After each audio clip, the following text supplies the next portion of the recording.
Muy buenas tardes a toda nuestra querida teleaudiencia de su programa Conoce tus Derechos. Soy la magíster Marilyn Rodríguez desde los estudios de Osana Visión, Canal 37 para la ciudad capital. Recordamos también que a través del cable onda, Canal 93, usted puede vernos todos los martes de 6 a 7 de la noche y todavía si usted se pierde el programa de los martes, usted nos puede ver los jueves en repetición de 11 a 12 del día. Así que tiene dos oportunidades para ver Conoce tus Derechos semanalmente.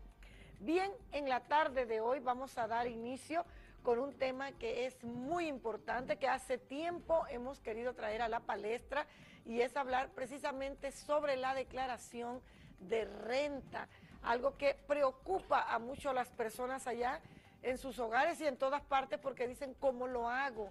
¿Qué beneficio me trae? ¿Realmente es un beneficio o es que voy a gastar o voy a perder dinero? Y pues para ello hemos invitado al licenciado Aníbal Guerrero. El licenciado Aníbal Guerrero es licenciado en Derecho y Ciencias Políticas, pero también es contador público autorizado, y pues él estará en la tarde de hoy dilucidando este importantísimo tema que sabemos a todos les va a gustar. Así que damos inmediatamente la bienvenida, licenciado. Gracias por estar con nosotros. Buenas tardes. Por acompañarnos aquí a Conoce tus Derechos.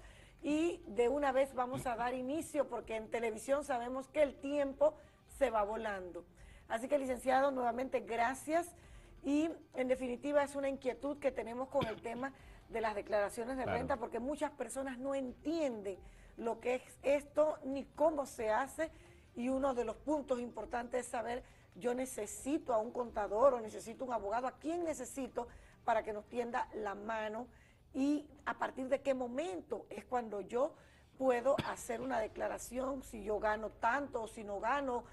Todos esos son los puntos que queremos ventilar en la tarde de hoy. Así que vamos a dar inicio primero explicando pues a nuestro público qué es una declaración de renta, y por allí sobre la marcha. Bueno, buena tarde. En el día de hoy queremos explicar los pros y los contras de las declaraciones de renta. Definitivamente Panamá ha avanzado en temas tributarios por los acuerdos que ha firmado internacionalmente, y cada vez nuestra legislación tributaria a través de la Dirección General de Ingresos ha fortalecido la parte fisco-contribuyente. Pero antes de entrar en el tema de declaración de renta, yo como abogado también me gusta fundamentarme en el fundamento de derecho. Para tal vez los que no manejen bien el tema de declaración de renta, lo primero que tenemos que entender es el Decreto Ejecutivo 170 de 1993. Este decreto nos habla a nosotros de las bases que se debe fundamentar la presentación de declaración de renta. ¿Y qué es una declaración de renta? Es un resumen de enero a diciembre de toda la actividad económica que tiene una persona natural o una persona jurídica. Y empezando por el artículo 1, muchos contribuyentes me preguntan, ¿pero qué es renta? El artículo 1 del decreto 170 nos dice, la renta bruta es el total de ingresos en dinero, en especie o en valores. Vamos por parte. Dinero en especie. A raíz de el año 2005 se crea la reforma tributaria y se incorpora en el margen de ingresos lo que se percibe en especie. No vamos a mezclar lo que dice el Código de Trabajo de salario en especie, que dice que salario en especie es todo lo que da el trabajador, pero solamente en alimentación, vivienda y vestido.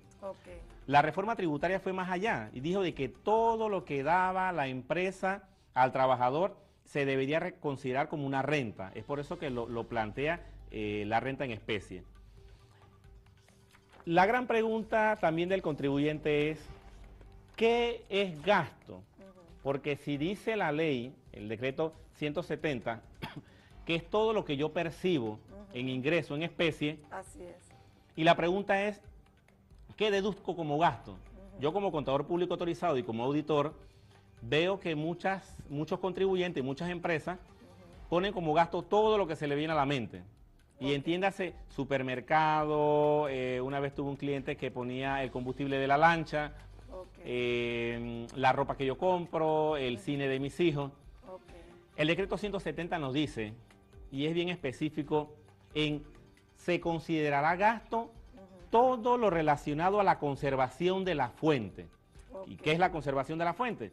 Supongamos, licenciada, usted tiene un cliente que vino del extranjero y usted se reúne a hablar con este cliente, usted lo llevó al Tron, al restaurante Nova, y usted gastó en esa cena $200.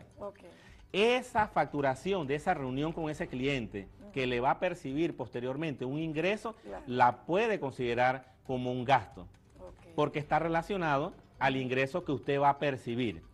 Pero si usted en la noche sale con su esposo y sus hijos y va al mismo restaurante y usted gasta 125, no lo puede considerar como un gasto deducible. Qué interesante eso. Pero ¿por qué no lo puede considerar? Dirá alguien, pero es que fue el mismo restaurante, diferente noche, pero lo que pasa es que lo que habla el decreto 170 es la conservación de la fuente. Usted salió con un cliente que puede ser un posible cliente y ese gasto lo relacionó con ese ingreso.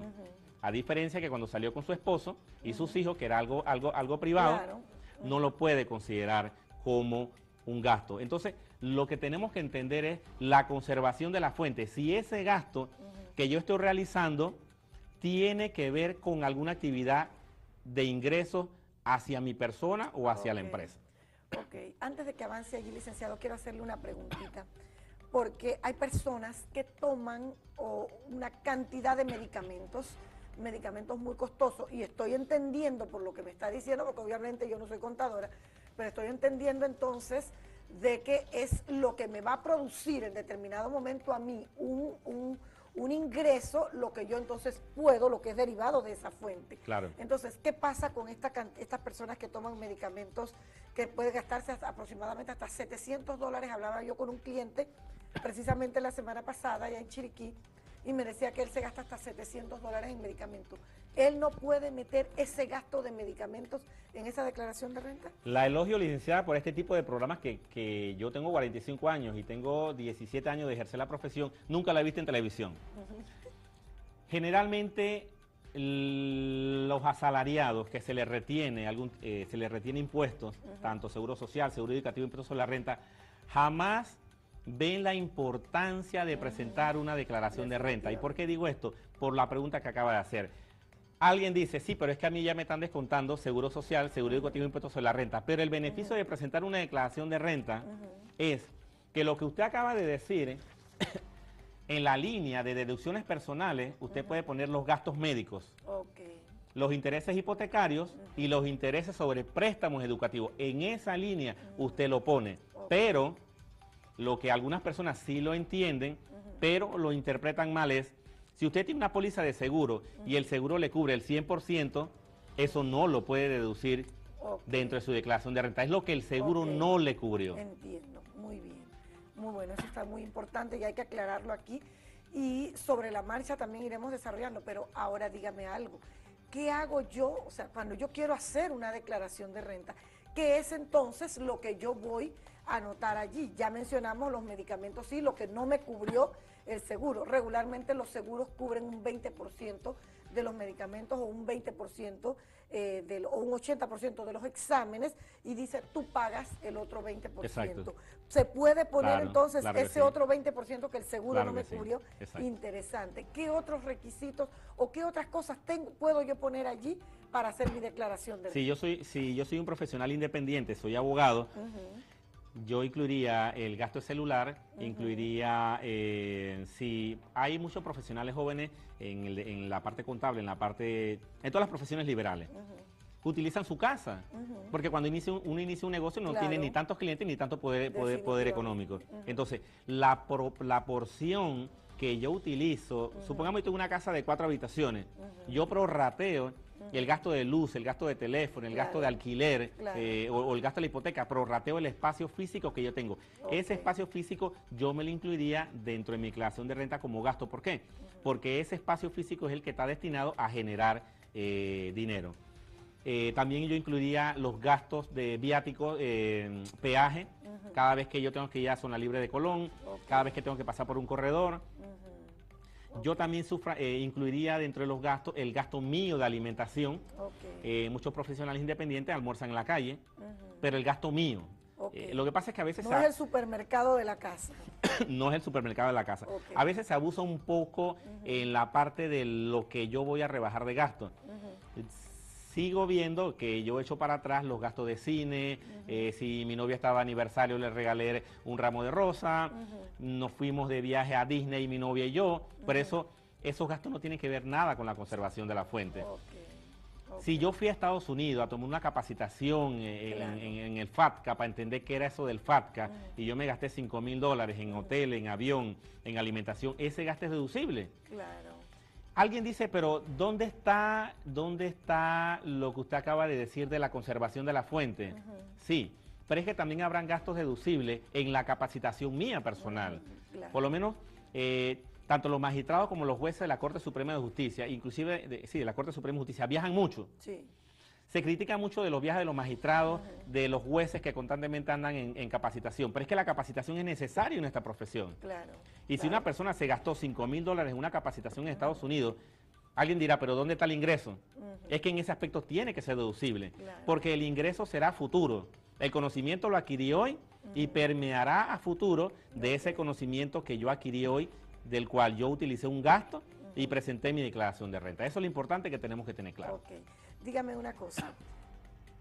Declara la persona, como usted bien lo decía, es independiente, es un trabajador independiente, en el caso de un abogado, en el caso de un médico. Pero ¿qué pasa con el trabajador que trabaja o es de una oficina pública o bien de una oficina privada? ¿Debe esa persona hacer una declaración de renta o solo...?